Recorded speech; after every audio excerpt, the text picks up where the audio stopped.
Buenas noches, mi nombre es Adamriel y bienvenido Patrón Filosofía. Gracias por ver. Although I am in Catalonia, so Bona nit, em dit or em dis? I think it's em dis. Adamriel y benvingut a Patrón Filosofía. Gracias por mirar. Apologies to any Catalonians out there. Mi español no es bueno, pero mi catalán es peor. Yeah, okay, Punch Drunk Philosophy Outdoors is coming out. Oh, fuck it. I've played loose with the definition of outdoors before on this podcast. I had the Copenhagen one in the flat because it was fucking cold out there. But hey, look.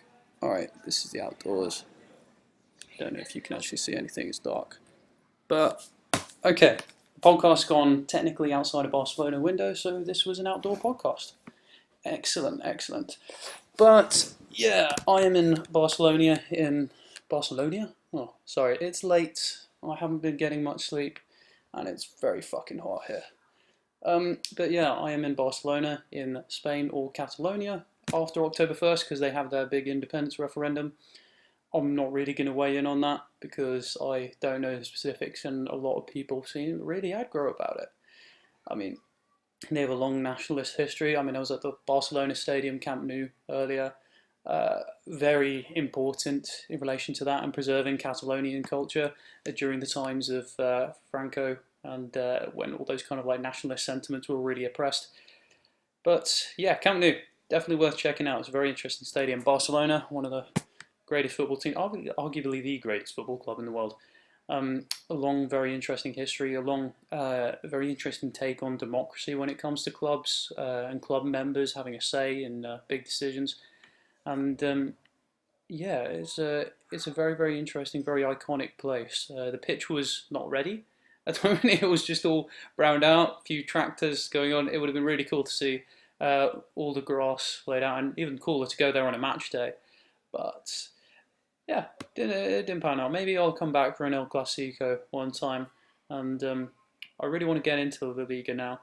I've not been into football so much because English culture around it gets a little intolerable at times, but La Liga seems really interesting.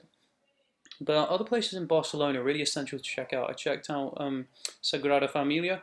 It's something on par with the Vatican, I say, that kind of grand architecture. It's relatively recent. Gaudi, the architect, died in 1926, and they're looking to completely finish it in 2026, 100 years since his death. And yeah, that is going to look pretty fucking remarkable. I really, really want to come back here 2026, see the finished product. It's quite rare that you see such an architectural masterpiece. One of those places that you feel weak at the knees looking at. Just, I was going in there, seeing all the kind of archways, and it's just the little things as well, like the stained glass. There was really intense reds on one side and blues and greens a bit cooler on the other side. Supposedly something about rising sun, and it's going to be very, very tall, but the requirement is that it's not taller than the hills overlooking Barcelona, because man's creation should not be taller than God's, or something along those lines. It was quite the fucking experience, quite the experience, and yeah, the Picasso Museum as well. It wasn't as biographical as I thought it would be. You go to a lot of museums about artists, especially when there's a lot of national pride involved. Something like the Vincent van Gogh Museum. Sorry, I have to say it Dutch way. I have to say that Van Gogh, not Van Gogh, not Van Gogh, Van Gogh. It's Van Gogh is the way you pronounce it in Dutch. So Meryl, if you are watching this, and you probably are, I'm hoping so.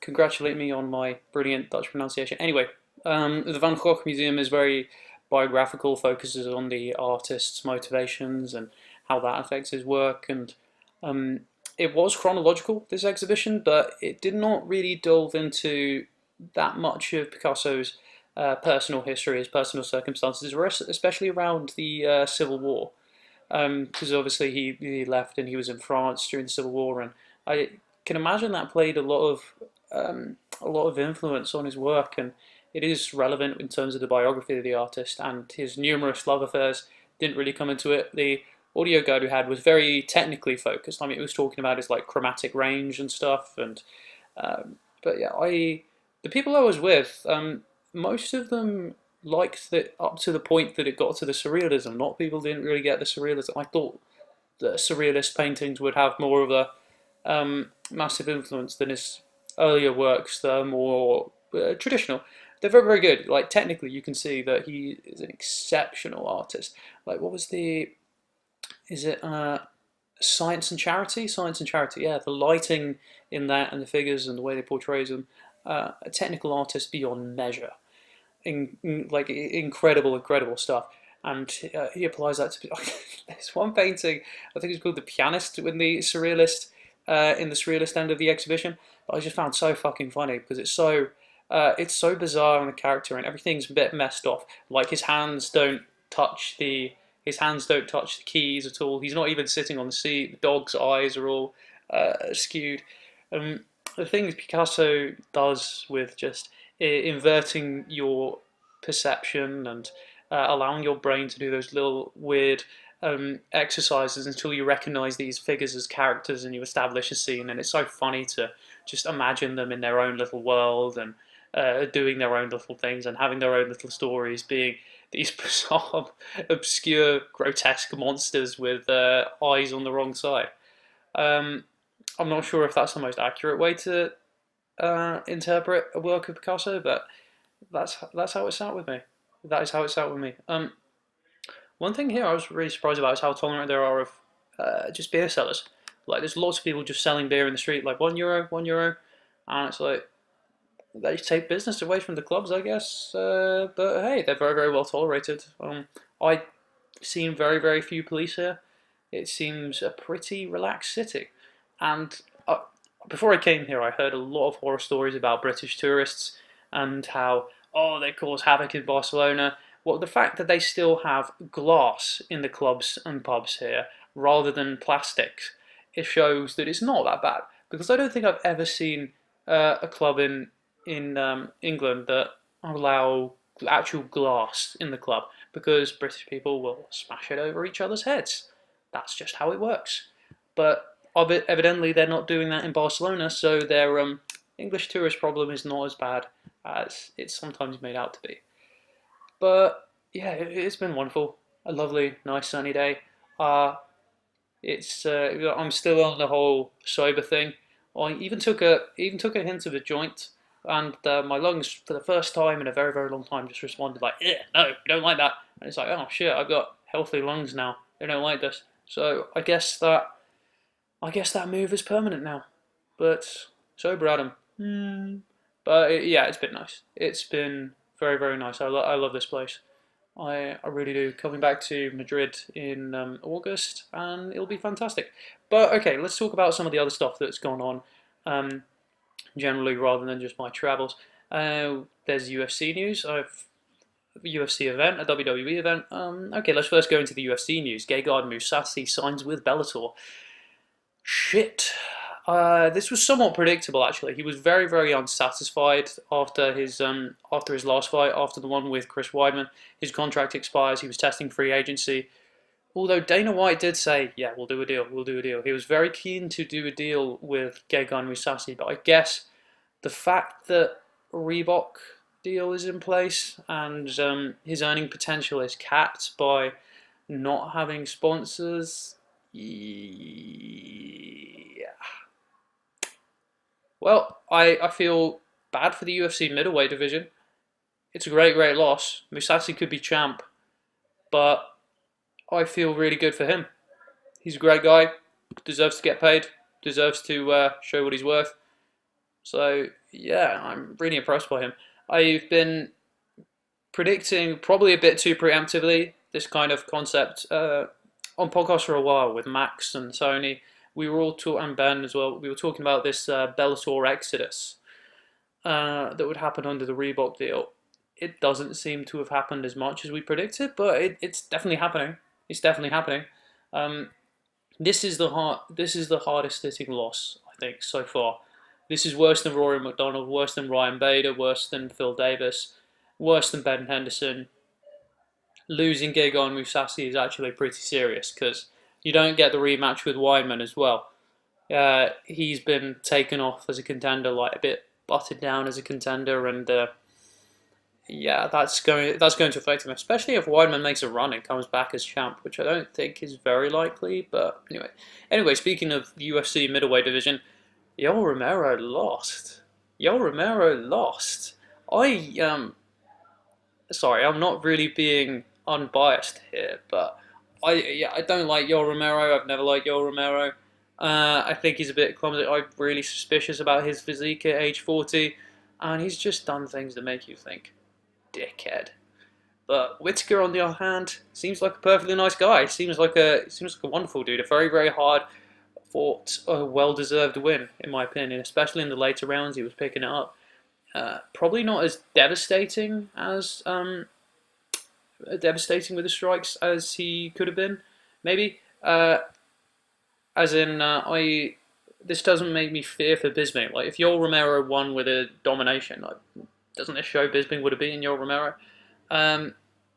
But yeah, this Whittaker is very, very skilled striking wise. He was probably a bit reserved in this fight, but he was so fucking game. He was so well prepared. Every time he shot the takedown, he was getting to that position on his back and establishing his base, going to the fence, getting his way back up. So confident, so calm, so well drilled. Excellent, excellent performance. But yeah, if I was going to be really fearful for Bisping, in a way, I'm letting my bias come through here because I don't want Bisping to lose his title because this is a great, really entertaining championship run. But Whittaker, he could deserve the real title. Yeah, it was for an interim belt. We have lots of those. I don't even know what interim belts mean anymore. There's too many of them. But regardless, Whittaker didn't terrify him. Shouldn't have terrified Bisping there. I think if he scored a knockout, because I think Yoel Romero he can be knocked out. He was knocked out by I wanted to say one Portuguese nickname, Feijão. He was knocked out by Feijão back in Strikeforce. Tim Kennedy knocked him out. He did. He knocked him out. Just not officially. Yeah, Tim Kennedy took him out in that way, so I think it's possible for someone to take him out, even in the great shape he was in. And a lot of Whittaker's blows were quite glancing, like catching on the arms, but his activity still was very, very good. His activity, his pace was very good. He was able to get like some strikes, I guess, that did damage, but yeah, that's gonna be a good fight. I don't know what the weird altercation was, but fair play to Whittaker to not dive into it. Like, Bisping's talking a lot of shit into his face. He's obviously amped up because I guess he thought Romero would win, and those two have quite a feud going on. So he was amped up, ready to talk shit. He probably had a few of those things prepared, but then it was like, oh, Whittaker won, so I guess I'll pull my act that I thought anyway. Like the whole throwing the belt, like, oh, it's disgusting. Like, see you soon, motherfucker. Yeah, Whittaker wasn't having any of it. It's like, okay, cool, that's nice, man. Yeah, I'm honoured to fight you. This will be fun. Yeah, I'm happy. I'm just happy to be here. What a nice guy. What a nice guy. Why am I rooting for Bisping? Oh yeah, my national pride. But yeah, okay. Co-main event. Was that the UFC? I'll do it in chronological order. So I'll just bring up the card to make sure. I think the co-main event was yeah, it was the Overeem. Oh yeah, it was the Overeem Verdun fight. What a stupid fight. These guys should never be allowed to fight again. They always have crap fights. Just Overeem with his hands down was the equivalent of Verdun in their first fight, just laying on his back and going like, "Come here, come here, come here." It was the equivalent with Overeem with his hands down, being like, "Come here, come here, come here. I can get you with that left hook that Stipe got you with, even though Overeem, you were a bit too slow. You would not have the same success with Verdun chasing after you like that, with that kind of counter that Miocic did, but I don't know. Overeem won, I guess. He won rounds 1 and 2, not that convincingly, and then Verdun got the clinch in knee. Fair play to Overeem lasting through that, because before his chin has been like comically bad. But his cardio, I guess, pushed him through in a way that wasn't there for the fight against Bigfoot Silva back at UFC 156. It was just a bizarre performance, and having Verdum end it in that way, beating the shit out of him, and Overeem getting his hand raised by majority decision, just meh, meh, meh. It was it didn't do anything for either fighter really. I guess Overeem got a win, but meh.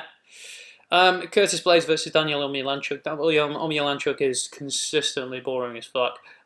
We were watching this on the roof, and we had it in torrent the day after, and we fast forwarded through it. We saw it on double speed, and that made it a semi-interesting fight, I guess. But yeah, nothing great happening in this fight. Curtis Blades gets the win. Curtis Blades, good for you, man. Okay, yeah, and Anthony Pettis, Jim Miller. Anthony Pettis looked really good. Really good. His boxing, especially, very much improved. Very much improved. Very solid. Jim Miller, he was establishing like league foot dominance. He was attacking the leg quite a lot. Had a very good game plan, setting up that cross stance, and yeah, I think he gave a very game performance tonight. Because Jim Miller, everybody knows, is tough as fuck. He's a game opponent. He's tough, and yeah, Anthony Pettis was landing constantly on him. This was a brilliant mixed martial arts performance as well, because Anthony Pettis' ground game was on point. We got to see some good top position from him, some great guard work from him, some good passes, some good takedowns, some nice trips as well against the cage. Some really good all-round mixed martial arts skills from Anthony Pettis. He should definitely stay at lightweight. I don't think he looked great as a featherweight, and he mentioned as such post-fight. So this could be a good career resurgence for Anthony Pettis. I'm really liking his improved boxing. That might well round his striking game a lot more, and we'll see how it continues. Okay, yeah, I'll just comment on a couple of other fights. Alexei Oleinik destroying Travis Brown in what was an incredible fight, because Travis Brown hurt him early. It never looked like he was putting him away, and then Alexei Oleinik comes back, rocks Travis Brown. Gets him down a few times, gets him rocked a few times, and then eventually sinks in the choke. Oleinik is a very good submission artist, very sneaky with those chokes, and a guy that size, those must be fucking painful. Yeah, Travis Brown needs to retire. Really does. He's not good. He's not good anymore. Ever since he went to Glendale as well, he just, he's not been a good fighter, and there are many reasons to dislike Travis Brown. I don't know, dude who cheats on his wife. Can't. I'm not going to comment on the domestic violence allegations, because there's a whole host of legal issues and who knows. But yeah, at the very least he was an absolute cunt to his wife and kids. So fuck Travis Brown. Glad he got his ass beat and humiliated again. Alexei Oleinik seems like a good dude. Good for him. That was a great win. Chad Laprise defeats Brian Camozzi with a horrible, scary body punch. I've not seen a body punch like that since UFC 148. Chad Mendes, another good dude called Chad. Chad, boom, catches Cody McKenzie's kick, just buries the punch down into his liver. Yeah, right hand to the liver whilst exposed. Very mean. And yeah, Thiago Santos gets a TKO as well. Bilal Muhammad gets a decision win. Rob Font gets a good submission win. He's always been pretty interesting. He's always been pretty exciting. And yeah, there's all those. Okay, the WWE. I guess I'll just comment on that quickly. The WWE pay-per-view, Great Balls of Fire. I really liked it. I think this may have saved the company. I don't know what they're going to do on Monday Night Raw, but I really think that could have saved the company. It's taking Roman Reigns and just breaking this horrible failing experiment of him as this great face of, ooh, I'm the big dog, I'm tough, ooh, oh, you can beat me up and then I'll just come back and hit you with a spear and then I win and everybody be so happy for me, I'm somewhat of an underdog but I beat everybody, and everybody knows that I'm actually just the guy that company have decided who's going to be the next big thing, and uh, even though I'm boring, this is what's going to get forced on you. It's just for 3 years, crowds have been solidly booing him. Now this may be going somewhere interesting.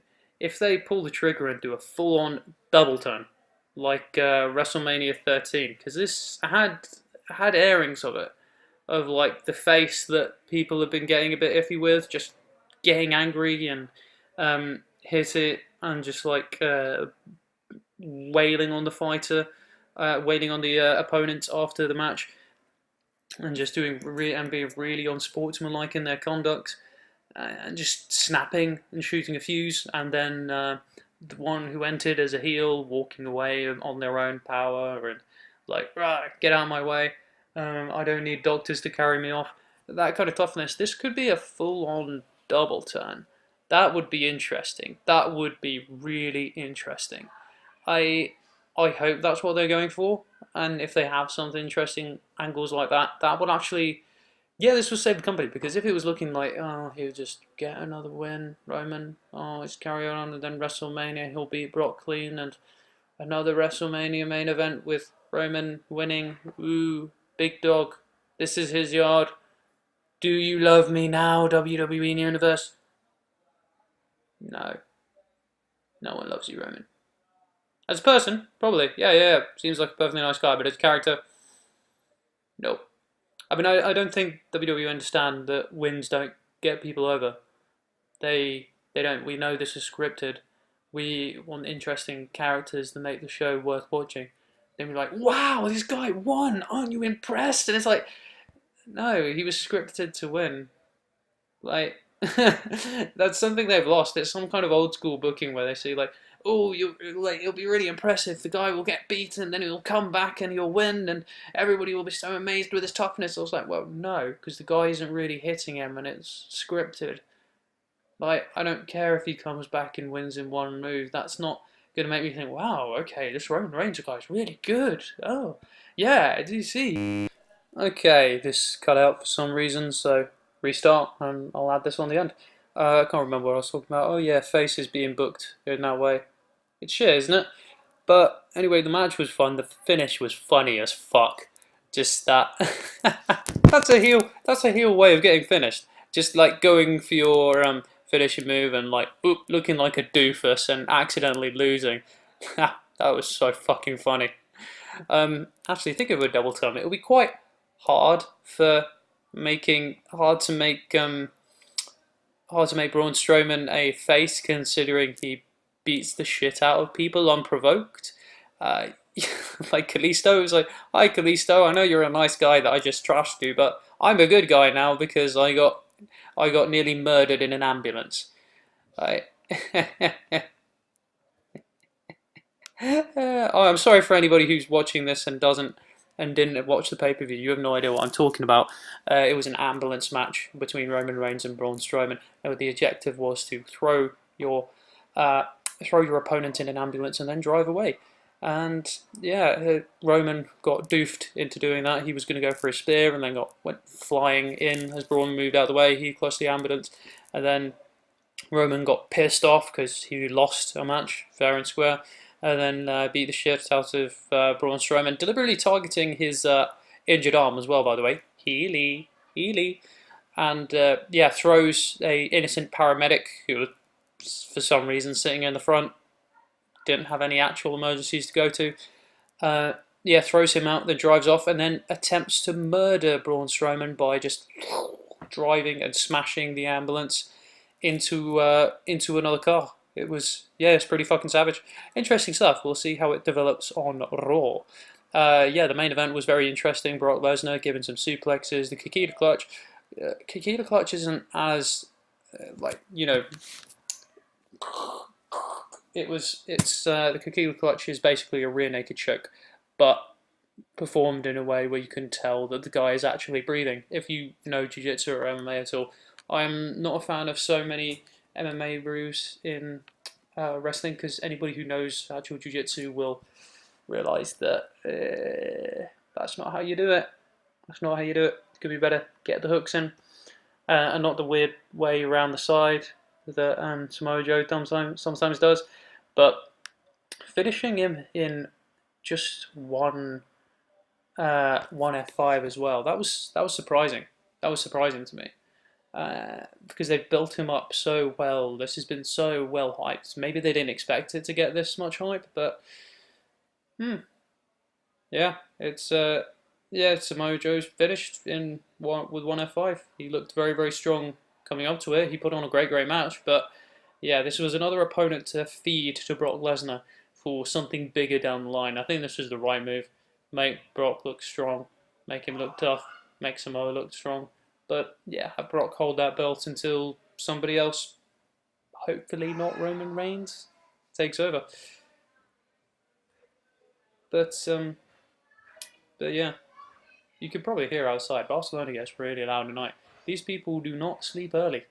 They like being out all night. Very loud people.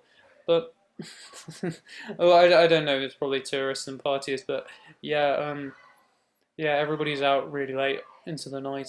We were out about 4 or 5 in the morning. Lots of people on the streets. Lots of people on the streets. Very, very busy city all through the night. But yeah.